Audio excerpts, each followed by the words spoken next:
ഗർഭചിത്രത്തിനായി നിർബന്ധിച്ചെന്ന ആരോപണത്തിൽ രാഹുൽ മാങ്കൂട്ടത്തിനെതിരെ വനിതാ കമ്മീഷൻ സ്വമേധയാ കേസെടുത്തു. മാധ്യമവാർത്തകളുടെ അടിസ്ഥാനത്തിലാണ് നടപടി. രാഹുലിനെതിരെ കൊച്ചിയിൽ ലഭിച്ച പരാതി സംബന്ധിച്ചും റിപ്പോർട്ട് തേടിയെന്ന് വനിതാ കമ്മീഷൻ അറിയിച്ചു.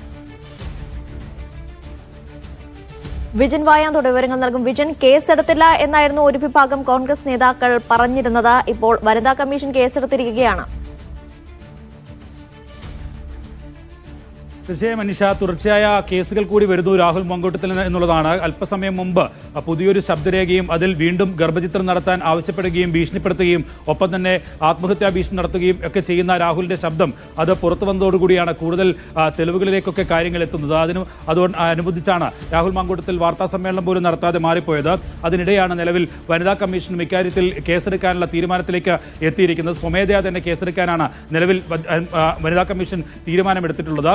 മാധ്യമ വാർത്തകളുടെ കൂടി അടിസ്ഥാനത്തിലും ഇത്തരം പുറത്തു വന്ന ഓഡിയോ സംഭാഷണങ്ങളുടെ കൂടി അടിസ്ഥാനത്തിൽ കേസെടുക്കാനാണ് നിലവിൽ തീരുമാനിച്ചിട്ടുള്ളത്. അതിൽ കൃത്യമായി ഗർഭചിത്രം നടത്താൻ നിർബന്ധിക്കുകയും പെൺകുട്ടിയെ ഭീഷണിപ്പെടുത്തുകയും ഒപ്പം തന്നെ അവഹേളിക്കുന്നതിൽ സംസാരിക്കുകയും അസഭ്യം പറയുകയും ഒക്കെ ചെയ്യുന്ന ഭാഗങ്ങളുണ്ട്. അതിൻ്റെയൊക്കെ അടിസ്ഥാനത്തിൽ കേസെടുക്കാനാണ് നിലവിൽ തീരുമാനിച്ചിട്ടുള്ളത്.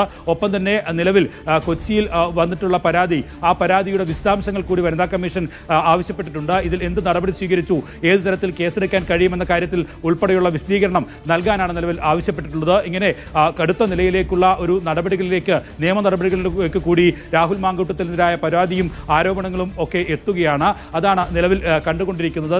കൊച്ചിയിൽ ഒരു ട്രാൻസ് വുമൺ തന്നെ നേരത്തെ പരാതി നൽകിയിട്ടുണ്ടായിരുന്നു. പക്ഷേ ഇതിൽ നിയമോപദേശം പോലീസ് തേടിയിരിക്കുകയാണ്. നേരത്തെ ബാലാവകാശ കമ്മീഷൻ ലഭിച്ച പരാതിയിലും സമാനമായ രീതിയിൽ തന്നെ നടപടി സ്വീകരിക്കുകയും ഒപ്പം തന്നെ DGPയോട് ഇക്കാര്യത്തിൽ 2 ആഴ്ചക്കകം റിപ്പോർട്ട് സമർപ്പിക്കാൻ ആവശ്യപ്പെട്ടിട്ടുമുണ്ട്. ഡിജിറ്റൽ രേഖകൾ ഉൾപ്പെടെയുള്ളവ പരിശോധിച്ച് ഇതിൽ വ്യക്തതയും ഒപ്പം തന്നെ വിശദമായ റിപ്പോർട്ടും സമർപ്പിക്കാനാണ് നിലവിൽ ബാലാവകാശ കമ്മീഷനും ആവശ്യപ്പെട്ടിരിക്കുന്നത്. അതേ നടപടിയായിരിക്കും സ്വാഭാവികമായും വനിതാ കമ്മീഷനും ചെയ്യാൻ പോകുന്നത്. അനീഷ.